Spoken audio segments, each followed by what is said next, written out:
First question, do you guys have any thoughts on Vancouver announcing that Jim Benning will be back? I know, Adam Mild, you are a big not Jim Benning fan. So what do you think first?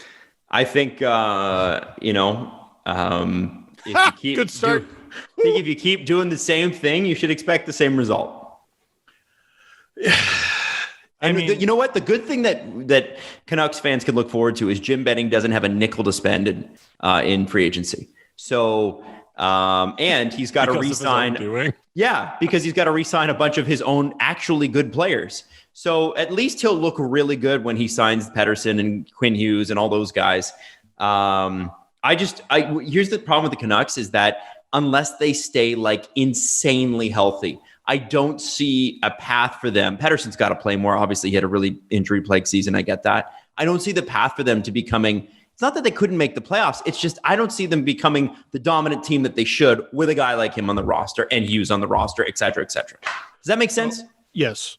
Extrapolating on what we learned about the Canucks. So I keep coming back to this clip. It's a little bit of bad luck, but it also comes from poor decision-making. Right. So the free agency woes of the Vancouver Canucks are well documented.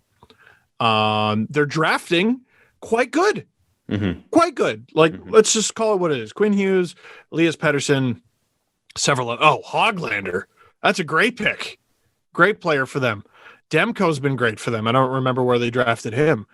And Holtby, I don't think has proven to be particularly bad signing, but I remember listening to 31 Thoughts. This is like 3 weeks ahead of the deadline. Let's say the Canucks don't have Pettersson, and they're actually hot. They're actually quite hot. So, what kind of message does it send to take this team that doesn't have their best player, who's playing hot, and then you pull the chute? I agree that mentally it doesn't. For the room, it doesn't send a great message. Okay. Well, then the whole team gets COVID, which nobody asked for. But then they can't even sell at the deadline. And now you're in this funny position where the team has failed to make the playoffs again. And you're just making up in your head where you think they would have finished if everything went okay. If Pettersson was in the lineup the whole time, if he didn't go through a slump at the beginning of the season, which he did, if we're not mid-pandemic, X, Y, and Z. Mm-hmm. I don't see it making them better than like a middle of the pack team. Like the Canucks are a team right now where every year you go, they can make the playoffs. Mm-hmm. But you don't talk about them as winning. You got to look at the elite young players that they have, and you got to look at the next steps for the organization. Because I think with a new mind in there who can make some creative moves, help shed some of the free agency fat you've acquired over the years, they could be something really special. Yep.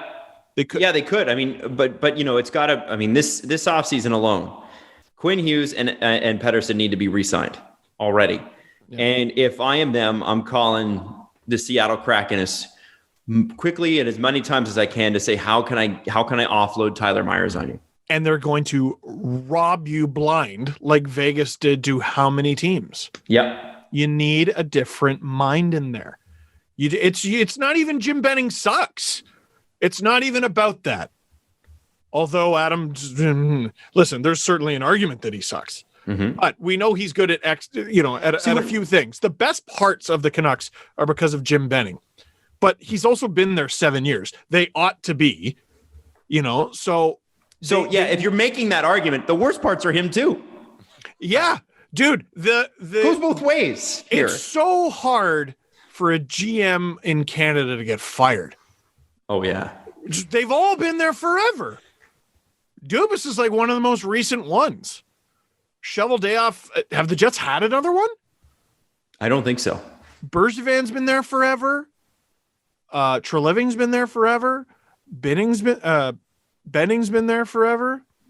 I think the newest one is in Edmonton. Why can't I say his name right now? Was Detroit's general manager for 80 million years. Oh, Ken Holland. That's right. Yeah. I think he's the newest. I think he's the newest. And then it's either Dubas or Dorian. And then the other ones have been there forever. I think it's Dubas and then Dorian. And what has a team in Canada done over the last decade? Nothing. You know what I mean? Like the Sens, I mean, they made it to the conference final. That's not nothing. The Canucks made it to Game 7 of the second round last year. And that's like that in terms of the past decade, like that might make the podium in Canada. Yeah. Like that's not okay. Hey, the Oilers made it to the second round and lost in what, 6 games? 6 or 7. I think that about it. Yeah, but it was maybe they're tied for bronze. The point is, for every dude, it's shit. It's for every JT Miller trade, there's 2 Jay Beagle moves. It's Jay Beagle, it's Roussel, it's Tyler Myers, Toffoli, letting Toffoli go, Brandon Sutter, Tanner Pearson getting re-signed because they had to, because they can't look that bad. And by the way, Roussel and Beagle both have another year left on their deal. So Toffoli's so important, right? So we've talked about Kekalainen, right? And getting Laine and how poorly Laine's worked out. We all know, and Dubois in Winnipeg too, that hasn't really worked out. We all agree that the Jets need to either rehabilitate Dubois or get a lot for him. Mm-hmm. And the Blue Jackets either need to rehabilitate Laine or get a lot for him. No one's like, it'd be acceptable if they lost them for nothing. That's what happened like yesterday. And he's going to be back. It's not okay. It's not okay. And the Canucks are probably going to be better next year. And we're going to be like, see, look at Jim Benning. Look at Jim Benning go. This is all Jim Benning. Oh, they'd be better off with somebody else. According to Elliot Friedman, by the way, they're not fighting hard or doing anything to keep Travis Green. So that's according to Elliot Friedman, I believe this week, unless it's some fake Twitter account, which like Mr. Booth or something. Wait, I was about to say, did you get boothed? Maybe I got boothed. Maybe. But I don't know. Interesting. Because I don't think Travis Green has done a bad job with what he's been given. I think he's been pretty good. I mean, listen, if they were going to keep Travis Green, if they were thrilled with Travis Green, you would think they would have re-signed Travis Green already. Yeah, that's the thing. Like, forget if I got boothed on that one. The reality is they still would have, right? If you're happy with him, you offer him an extension somewhere in the middle of the season because you know how the season's going to play out. You know, like they were going to miss the playoffs kind of. We knew this about a month now. The Leafs played the Canucks 10 times. And in each game, there was some point like early in the third period where I went, oh, Tyler Myers. Tyler Myers, by the way, it's $6 million a year for another 5 years. Oh my God. It's a hunk of shit contract. It's horrible. They need another brain in there. Sorry. I did not get Mr. Booth's. I'm sorry to interrupt. It was Rick Dhaliwal. Yeah. Friedman on Travis Green. They're not acting like they want the coach back. They're not fighting to keep him. So, I mean, there are good coaches out there. Bruce Boudreau sat around for a little while, probably ready to go. But I just, it's not like you can't find a good coach. It's just this guy is a really good coach. But if there seems to be too many good coaches as free agents right now. So if there was a time to fire a coach, it'd be now, or let him go because it's John Tortorella. Welcome back. No, oh God. They would, man. They'd be crazy like that for sure. If we're looking at the Canucks and going, yeah, well, it was a really challenging year, and you can't blame them. Okay, well then why is Green gone then? Right. Like if that's I just don't understand. Most teams you can at least understand the way they think. I don't understand how the Canucks think.